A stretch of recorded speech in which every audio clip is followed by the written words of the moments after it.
नमस्कार। अगर आप कहानियाँ लिखते हैं या फिर पढ़ते हैं तो मुंशी प्रेमचंद जी की कहानियों को ज़रूर पढ़िए। इनकी प्रत्येक कहानी कुछ न कुछ सीख ज़रूर देती है और सारी कहानियाँ इनकी बहुत ही हृदय स्पर्शी हैं। इन्हीं कहानियों में से मैं आज आपको मंत्र नाम की कहानी सुनाने जा रही हूँ। शाम का समय था और डॉक्टर चड्ढा गोल्फ खेलने के लिए तैयार हो रहे थे। मोटर बिल्कुल दरवाजे पर खड़ी हुई थी। दो कहार एक डोली लेकर आते हुए दिखाई दिए। उनके पीछे एक बूढ़ा लाठी टेकते हुए उधर ही आ रहा था। डोली औषधालय के सामने आकर रुक गई। बूढ़े ने धीरे धीरे आकर द्वार पर पड़ी चिक से झांका। ऐसी साफ सुथरी जमीन पर पैर रखते हुए उन्हें डर लग रहा था कि कहीं कोई घुड़क न दे।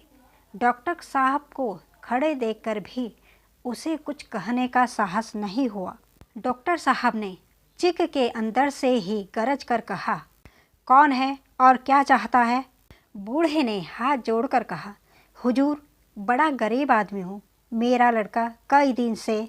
उसने अपनी बात पूरी भी नहीं की थी कि डॉक्टर साहब ने सिगार जलाकर कहा, कल सवेरे आओ, कल सवेरे। हम इस वक्त मरीजों को नहीं देखते। बूढ़े ने घुटने टेक कर जमीन पर सिर रख दिया और बोला, दुहाई है सरकार की, लड़का मर जाएगा। हुजूर, 4 दिन से आंखें नहीं खोली। डॉक्टर चड्ढा ने कलाई पर नज़र डाली। केवल 10 मिनट समय था। वे गोल्फ स्टिक खूंटी से उतारते हुए बोले, कल सवेरे आओ, कल सवेरे, यह हमारे खेलने का समय है। बूढ़े ने पगड़ी उतारकर चौखट पर रख दी और रोते हुए बोला, हुजूर, एक निगाह देख लें, बस एक निगाह। लड़का हाथ से चला जाएगा। हुजूर, 7 लड़कों में से यही एक बच रहा है अभी तक। हम दोनों रो रो कर मर जाएंगे सरकार। ऐसे उज्जड़ देहाती यहाँ रोज आया करते थे। डॉक्टर साहब उनके स्वभाव से खूब परिचित थे। कोई कितना भी कुछ कहे पर वे अपनी ही लट लगाते जाएंगे, किसी की भी नहीं सुनेंगे। उन्होंने धीरे से चिक उठाई और बाहर निकलकर मोटर की तरफ चले। बूढ़ा यह कहता हुआ उनके पीछे दौड़ा, सरकार, बड़ा धर्म होगा। हुजूर, दया कीजिए। बड़ा दीन दुखी हूँ। संसार में और कोई नहीं है बाबूजी, दया कीजिए। मगर डॉक्टर साहब ने उनकी ओर मुंह फेर कर देखा तक नहीं। मोटर पर बैठकर बोले, कल सवेरे आना, कल सवेरे। मोटर चली गई। बूढ़ा कई मिनट तक मूर्ति की भांति निश्चल खड़ा रह गया। संसार में ऐसे भी मनुष्य होते हैं जो अपने आमोद प्रमोद के आगे किसी की जान की भी परवाह नहीं करते। शायद इसका उसे अब भी विश्वास न आता था। सभ्य संसार इतना निर्मम और इतना कठोर है, इसका ऐसा मर्म भेदी अनुभव अब तक न हुआ था। वो तो उस पुराने ज़माने का था जो लगी हुई आग को बुझाने में, मुर्दों को कंधा देने में, किसी के छप्पर को उठाने में और किसी कलह को शांत करने के लिए सदैव तैयार रहता था। जब तक बूढ़े को मोटर दिखाई दी, वह खड़ा टकटकी लगाए उस ओर देखता रहा। शायद उसे अब भी डॉक्टर साहब के लौट आने की आशा थी। फिर उसने कहारों से डोली उठाने को कहा। डोली जिधर से आई थी उधर ही चली गई। चारों तरफ से निराश होकर वो डॉक्टर चड्ढा के पास आया था। इनकी बड़ी तारीफ सुनी थी। यहाँ से भी निराश होकर वह किसी दूसरे डॉक्टर के पास नहीं गया, किस्मत ठोक कर बैठ गया। उसी रात उसका हंसता खेलता 7 साल का बालक अपनी बाल लीला समाप्त करके इस संसार से सिधार गया। बूढ़े माँ बाप के जीवन का यही एक आधार था। इसी का मुँह देखकर जीते थे। इस दीपक के बुझते ही जीवन में अंधेरा ही अंधेरा हो गया। बुढ़ापे की विशाल ममता फूट फूट कर बाहर निकल रही थी। रो रो कर आँखें भी सूख चुकी थी। ऐसे ही कई साल गुजर गए। डॉक्टर चड्ढा ने खूब यश और धन कमाया और साथ ही अपने स्वास्थ्य का भी खूब ध्यान रखा। 50 साल की उम्र में भी उनकी चुस्ती और फुर्ती युवकों को भी लज्जित करती थी। उनके हर काम का नियम था। वे अपने नियम से ज्यों भर भी न टलते थे। अधिकतर लोग स्वास्थ्य के नियमों का पालन उस समय करते हैं जब रोगी हो जाते हैं। डॉक्टर चड्ढा उपचार और संयम का रहस्य खूब समझते थे। उनके केवल 2 ही बच्चे थे, एक लड़का और एक लड़की। तीसरी संतान नहीं हुई, इसलिए श्रीमती चड्ढा भी अभी जवान ही मालूम होती थी। लड़की का तो विवाह हो चुका था, लड़का अभी कॉलेज में पढ़ता था। वही माता पिता के जीवन का आधार था।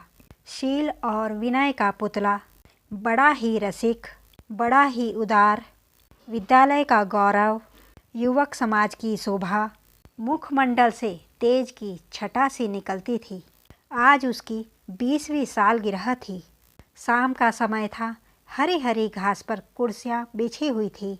शहर के रईस और हुक्काम एक तरफ, कॉलेज के छात्र दूसरी तरफ बैठकर भोजन कर रहे थे। बिजली के प्रकाश से सारा मैदान जगमगा रहा था। उनके आमोद प्रमोद का भी सारा सामान जमा था। छोटा सा प्रहसन खेलने की भी तैयारी थी। प्रहसन स्वयं कैलाश लात ने लिखा था। वही मुख्य एक्टर भी था। इस समय तो वह रेशमी कमीज पहने, नंगे सिर नंगे पांव इधर से उधर मित्रों की आवभगत में लगा हुआ था। कोई कहीं से पुकारता, कहीं से, कैलाश जरा इधर आना। कोई कहता, क्या उधर ही रहोगे। सभी उसे छोड़ते थे। बेचारे को जरा दम मारने का अवकाश भी न मिलता था। सहसा एक लड़की ने उसके पास आकर पूछा, क्यों कैलाश, तुम्हारे सांप कहाँ हैं? जरा मुझे भी दिखा दो। कैलाश ने उससे हाथ मिलाकर कहा, मृणालिनी, इस वक्त क्षमा कर दो, कल दिखा दूंगा। मृणालिनी ने आग्रह किया, जी नहीं, तुम्हें दिखाना पड़ेगा। मैं आज नहीं मानने की, तुम रोज कल कल करते हो। मृणालिनी और कैलाश दोनों सहपाठी थे और एक दूसरे से प्रेम करते थे। कैलाश को सांपों के पालने, खिलाने और नचाने का बहुत शौक था। तरह तरह के सांप पाल रखे थे उसने। थोड़े दिन पहले विद्यालय में सांपों पर एक मार्के का व्याख्यान दिया था उसने। सांपों को नचाकर भी दिखाया था। सभी उसका व्याख्यान सुनकर दंग रह गए थे। यह विद्या उसने एक बड़े सपेरे से सीखी थी। सांपों की जड़ी बूटियां जमा करने का उसे मरज था। इतना पता मिल जाए कि किसी व्यक्ति के पास कोई अच्छी जड़ी है, फिर वह चैन आता था, उसे लेकर ही छोड़ता था। मृणालिनी कई बार आ चुकी थी, मगर सांपों को देखने के लिए इतनी उत्सुक कभी न हुई थी। कह नहीं सकते आज उसकी उत्सुकता सचमुच जाग गई थी या वह कैलाश पर सबके सामने अपने अधिकार का प्रदर्शन करना चाहती थी। पर उसका आग्रह बेमौका था। उसके दोस्तों ने उसे और फूंक पर चढ़ा दिया था। कैलाश ने कहा, नहीं, कल जरूर दिखा दूंगा। इस वक्त अच्छी तरह दिखा भी तो ना सकूंगा। कमरे में तिल रखने की भी जगह नहीं मिलेगी। एक महाशय ने कहा, दिखा क्यों नहीं देते? जरा सी बात के लिए इतना टाल मटोल कर रहे हो। एक ने कहा, मृणालिनी इतनी सीधी और भोली है, तभी आप इतना मिजाज करते हो। दूसरी कोई होती तो इसी बात पर बिगड़ खड़ी होती। तीसरे ने भी मजाक बनाया। मृणालिनी को यह सब अच्छा नहीं लगा। उसने कहा, आप लोग मेरी वकालत न करें, मैं खुद अपनी वकालत कर लूँगी। मैं इस वक्त सांपों का तमाशा नहीं देखना चाहती। इस पर मित्रों ने और ठट्ठा लगाया। देखना तो आप सब चाहें, पर दिखाए भी तो। इस पर मृणालिनी झेंप गई। उसकी झेंपी हुई सूरत को देखकर कैलाश को बुरा लगा। जैसे ही भोजन समाप्त हुआ और गाना शुरू हुआ, उसने मृणालिनी और अन्य दोस्तों को सांपों के दरबे में सामने ले जाकर महुअर बजाना शुरू कर दिया। फिर वह एक एक खाना खोलकर एक एक सांप को निकालने लगा। वाह, क्या कमाल था! ऐसा जान पड़ता था कि वे सांप उसकी एक एक बात और उसके मन का एक एक भाव समझते हैं। उसने किसी को उठा लिया और किसी को गले में लपेट लिया, किसी को हाथ में लपेट लिया। यह देखकर मृणालिनी का दिल बैठा जा रहा था। वह बार बार मना कर रही थी, वह पछता रही थी, मैंने बेकार ही इनसे सांप दिखाने को कहा। तभी एक मित्र ने कहा, दांत तोड़ डाले होंगे। कैलाश ने हंसकर जवाब दिया, दांत तोड़ना तो मदारियों का काम है, किसी के दांत नहीं तोड़े गए हैं, कहिए तो दिखा दे दूं। कहकर उसने एक काले सांप को पकड़ लिया और बोला, मेरे पास इससे बड़ा और जहरीला सांप दूसरा नहीं है। अगर किसी को काट ले तो इंसान आनन फानन में ही मर जाए, लहर भी न आए। इसके कांटे का कोई मंत्र भी नहीं, इसके दांत दिखा दूं? मृणालिनी ने हाथ पकड़कर कहा, नहीं नहीं कैलाश, भगवान के लिए इसे छोड़ दो, तुम्हारे पैरों पड़ती हूँ। इस पर एक मित्र ने कहा, मुझे तो विश्वास नहीं आता, लेकिन तुम कहते हो तो मान लूँगा। कैलाश ने सांप की गर्दन पकड़कर कहा, नहीं साहब, आप आंखों से देखकर मानिए, दांत तोड़कर वश में किया तो क्या। सांप बड़ा ही समझदार होता है, अगर उसे विश्वास हो जाए कि यह आदमी मुझे कोई हानि नहीं पहुंचाएगा तो वो कभी नहीं काटता।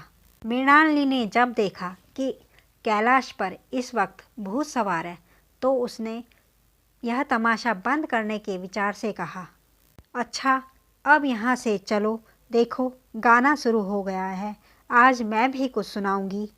यह कहकर उसने कैलाश का कंधा पकड़कर चलने का इशारा किया और कमरे से निकल गई।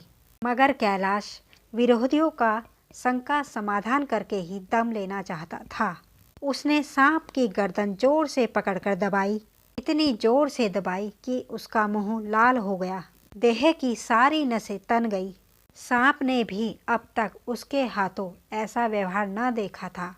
उसकी समझ में न आता था कि वह मुझसे क्या चाहते हैं। सांप को भी लगा शायद उसे मार डालना चाहते हैं। कैलाश उसके जहरीले दांत दिखाते हुए बोला, जिन सज्जनों को शक है वो आकर देख लें, आया विश्वास या अभी भी कुछ शक है। मित्रों ने उसके दांत देखे और चकित हो गए। प्रत्यक्ष प्रमाण के सामने संदेह को स्थान कहाँ। मित्रों की शंका निवारण करके कैलाश ने सांप की गर्दन ढीली कर दी और उसे जमीन पर रखना चाहा, पर वह काला गेहून क्रोध से पागल हुए जा रहा था। गर्दन नरम पड़ते ही उसने सिर उठाकर कैलाश की उंगली में जोर से काटा और वहां से भाग गया। कैलाश की उंगली से टप टप खून टपकने लगा। उसने जोर से उंगली दबा ली और कमरे की तरफ दौड़ा। वहां मेज की दराज में एक जड़ी रखी हुई थी, जिसे पीसकर लगा देने से घातक विष भी रफू हो जाता था। मित्रों में हलचल हो गई, महफिल में भी खबर हो गई। डॉक्टर साहब दौड़े, फौरन जड़ उंगली पर कसकर बांधी गई। डॉक्टर साहब जड़ी के कायल न थे, वह उंगली का डसा हुआ भाग नस्तर से काट देना चाहते, मगर कैलाश को जड़ी पर पूर्ण विश्वास था। मृणालिनी पियानो पर बैठी हुई थी, यह खबर सुनकर ही दौड़ी और कैलाश की उंगली से टपकते हुए खून को रुमाल से पोंछने लगी। पर उसी एक मिनट में कैलाश की आंखें झपकने लगी, होठों पर पीलापन दौड़ने लगा, यहाँ तक कि वह खड़ा न रह सका, फर्श पर बैठ गया। सारे मेहमान कमरे में जमा हो गए, कोई कुछ कहता था तो कोई कुछ। मृणालिनी ने उंगली पर और लेप लगा दिया। 1 मिनट और बीता और कैलाश की आंखें बंद हो गई। उसने हाथ से पंखा झलने का इशारा किया। माँ ने दौड़कर उसका सिर अपनी गोद में रख लिया और बिजली का टेबल फैन लगा दिया। डॉक्टर साहब ने झुककर पूछा, कैलाश कैसी तबीयत है? कैलाश ने धीरे से हाथ उठा लिए पर कुछ बोल न सका। मृणालिनी ने करुण स्वर में कहा, क्या जड़ी कुछ असर करेगी? डॉक्टर साहब ने सिर पकड़कर कहा, क्या बतलाऊं, मैं इसकी बातों में आ गया, अब तो नस्तर से भी कुछ फायदा न होगा। आधे घंटे तक यही हाल रहा। कैलाश की दशा प्रतिक्षण बिगड़ती जाती थी, यहाँ तक कि उसकी आंखें पथरा गई, हाथ पांव ठंडे हो गए। मौत के सारे लक्षण दिखाई देने लगे। घर में कोहराम मच गया। मृणालिनी एक और सिर पीटने लगी। माँ अलग पर छड़े खाने लगी।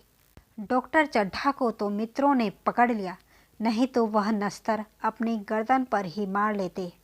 एक महाशय बोले, कोई मंत्र झाड़ने वाला मिले तो संभव है अब भी जान बच जाए।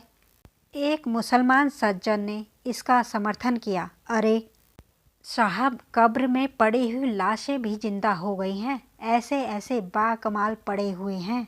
डॉक्टर चड्ढा अपने को कोसते हुए बोले, मेरी अक्ल पर पत्थर पड़ गया था, इसकी बातों में आ गया। नस्तर लगा देता तो यह नौबत ही क्यों आती।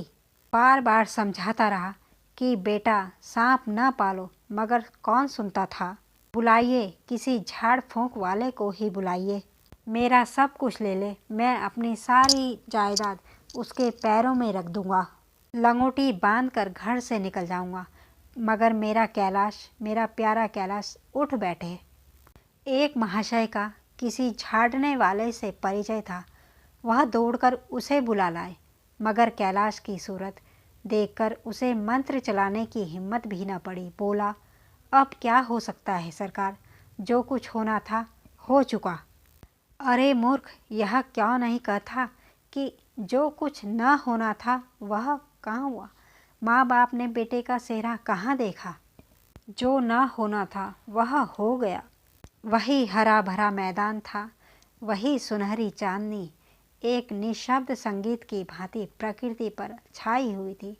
वही मित्र समाज था, वही मनोरंजन के सामान थे, मगर जहाँ हास्य की ध्वनि थी वहाँ करुण क्रंदन और अश्रु धाराएं थी।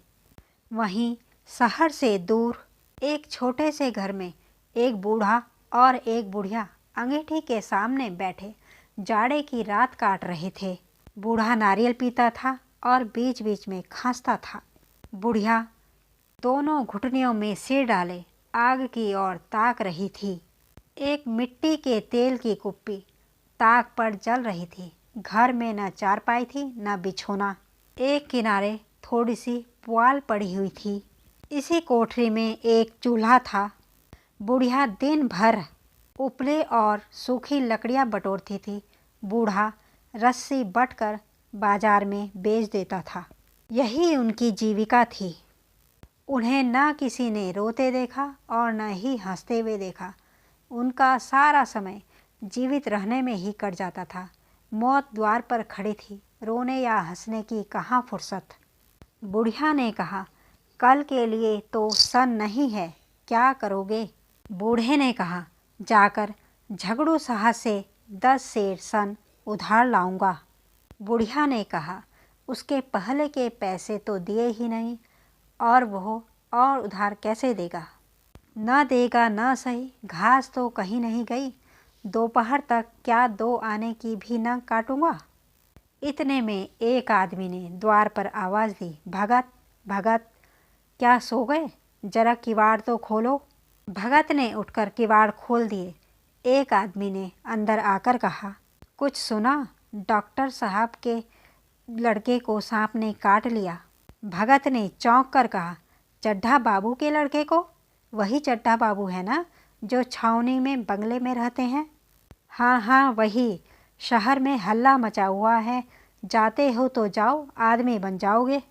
बूढ़े ने कठोर भाव से सिर हिलाकर कहा, मैं नहीं जाता, मेरी बला जाए, वही चड्ढा है, खूब जानता हूँ। भैया लेकर उन्हीं के पास गया था, खेलने जा रहे थे, पैरों पर गिरा पड़ा कि एक नज़र देख लीजिए, मगर सीधे मुंह बात तक न की। भगवान बैठे सुन रहे थे। अब जान पड़ेगा कि बेटे का गम कैसा होता है। कई लड़के हैं? नहीं जी, एक ही तो था। सुना है सब ने जवाब दे दिया है। भगवान बड़ा कारसाज है। उस वक़्त मेरी आंखों से आंसू निकल पड़े थे, पर उन्हें तनिक भी दया न आई थी। मैं तो उनके द्वार पर होता तो भी बात न पूछता। तो न जाओगे? हमने तो जो सुना था सो कह दिया। अच्छा किया, कलेजा ठंडा हो गया, आंखें ठंडी हो गई, लड़का भी ठंडा हो गया होगा। तुम जाओ, आज चैन की नींद सोऊंगा। उसने बुढ़िया से कहा, जरा तंबाकू ले ले, एक चिलम और पीऊँगा। अब मालूम होगा लाला को, सारी साहबी निकल जाएगी। हमारा क्या बिगड़ा, लड़के के मर जाने से कुछ राज तो नहीं चला गया। जहाँ 6 बच्चे गए थे वहाँ एक और चला गया। उसका तो राज सोना हो जाएगा। उसी के लिए सबका गला दबा दबा कर जोड़ा था ना, अब क्या करेगा। एक बार ज़रूर जाऊंगा, पर कुछ दिन बाद मिजाज का हाल पूछूंगा। आदमी चला गया। भगत ने किवाड़ बंद कर लिए, फिर तंबाकू पीने लगा। बुढ़िया ने कहा, इतनी रात गए, जाड़े पाले में कौन जाएगा। बूढ़े ने कहा, अगर दिन भी होता तो मैं न जाता। सवारी दरवाजे पर लेने आती तो भी न जाता।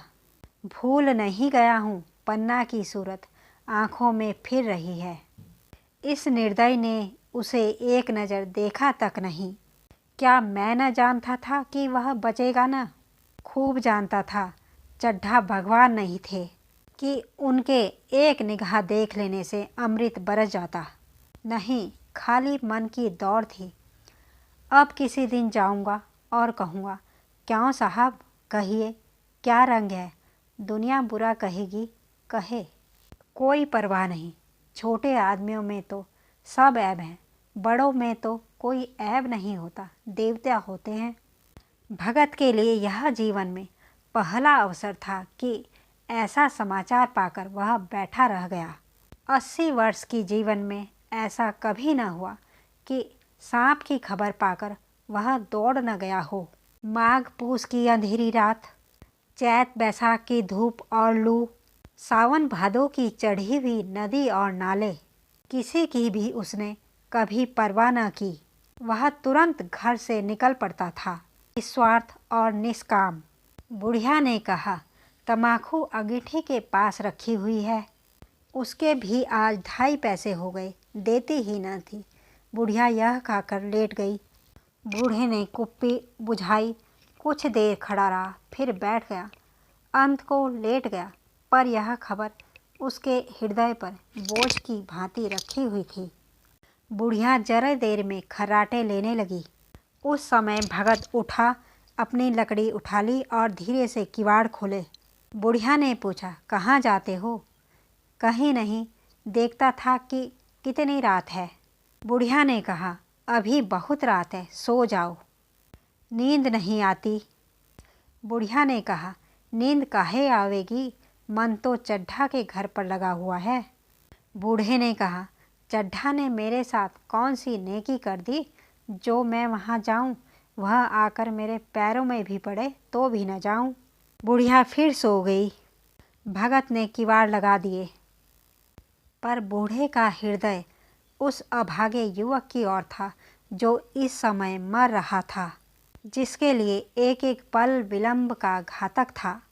उसने फिर धीरे से किवाड़ खोले कि बुढ़िया को खबर तक न हुई। वह बाहर निकल गया। उसी वक्त गांव का चौकीदार गश्त लगा रहा था। बोला, कैसे उठे भगत, आज तो बड़ी सर्दी है, कहीं जा रहे हो क्या।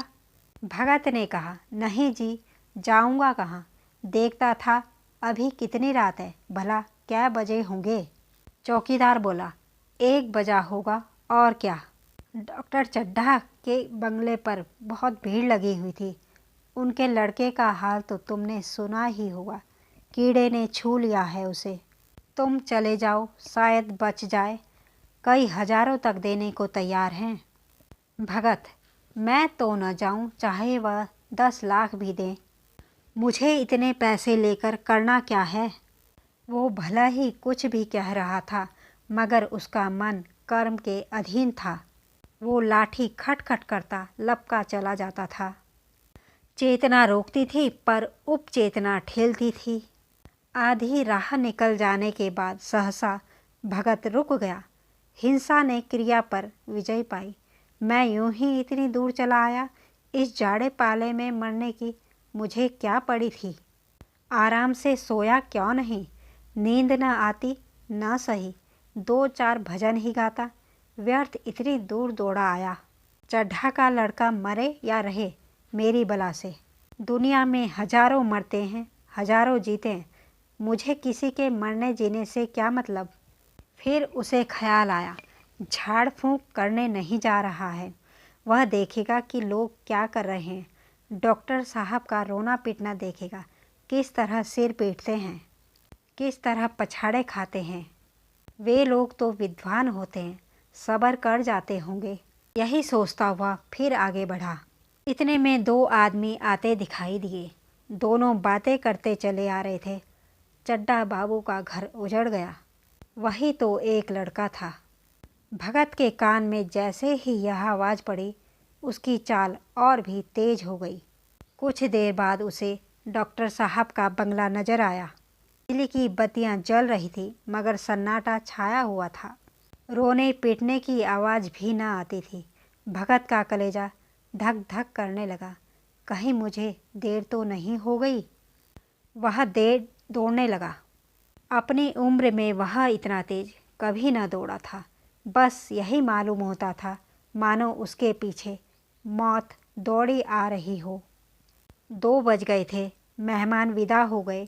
रोने वालों में केवल आकाश के तारे रह गए थे और सभी रो रो कर थक गए थे।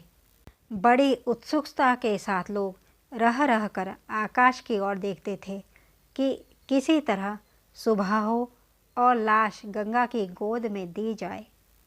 सहसा भगत ने द्वार पर पहुंचकर आवाज़ दी। डॉक्टर साहब समझे कोई मरीज आया होगा। किसी और दिन उन्होंने उस आदमी को धुतकार दिया होता, मगर आज बाहर निकल आए, देखा एक बूढ़ा आदमी खड़ा है। कमर झुकी हुई, पोपला मुंह, भौएं तक सफ़ेद हो गई थी। लकड़ी के सहारे कांप रहा था। बड़ी नम्रता से बोले, क्या है भाई, आज तो हमारे ऊपर ऐसी मुसीबत पड़ गई है कि कुछ कहते नहीं बनता। फिर कभी आना। इधर 1 महीना तक शायद मैं किसी भी मरीज को न देख सकूंगा। भगत ने कहा, सुन चुका हूँ बाबूजी, इसीलिए आया हूँ। भैया कहाँ है, जरा मुझे दिखा दीजिए। भगवान बड़ा कारसाज है, मुर्दे को भी जिंदा कर सकता है। कौन जाने उस पर दया आ जाए। चड्ढा ने व्यथित स्वर में कहा, चलो देख लो, मगर 3-4 घंटे हो गए, जो कुछ होना था हो चुका। बहुतेरे झाड़ने फूकने वाले देख देख कर चले गए। डॉक्टर साहब को आशा तो क्या होती। हाँ, बूढ़े पर दया आ गई, अंदर ले गए। बूढ़े ने लाश को 1 मिनट तक देखा, तब मुस्कुराकर बोला, अभी कुछ नहीं बिगड़ा है बाबूजी, भगवान चाहेंगे तो आधा घंटे में भैया उठ बैठेंगे। आप नाहक ही दिल छोटा कर रहे हैं। जरा कहारों से कहिए पानी तो भरें। कहारों ने पानी भर भर कर कैलाश को नहलाना शुरू किया। पाइप बंद हो गया था।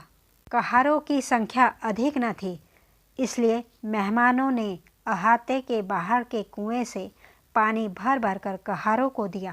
मृणालिनी कलाशा लिए हुए पानी ला रही थी।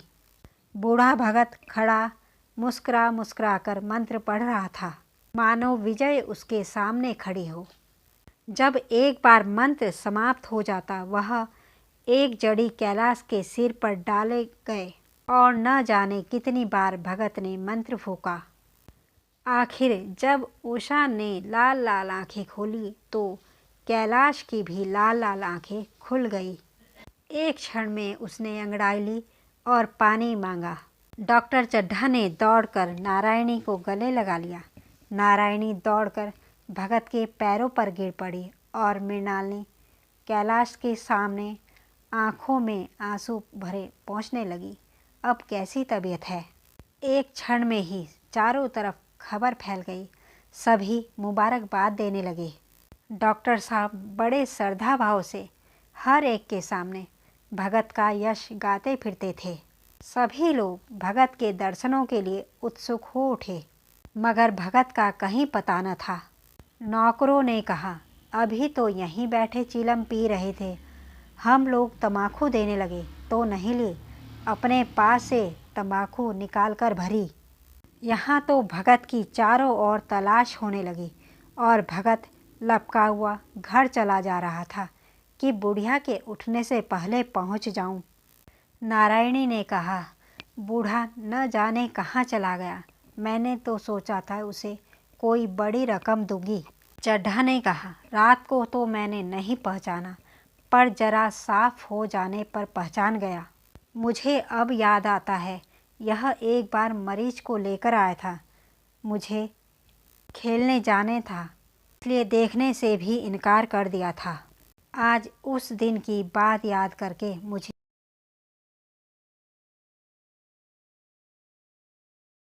जितनी ग्लानि हो रही है उसे प्रकट भी नहीं कर सकता।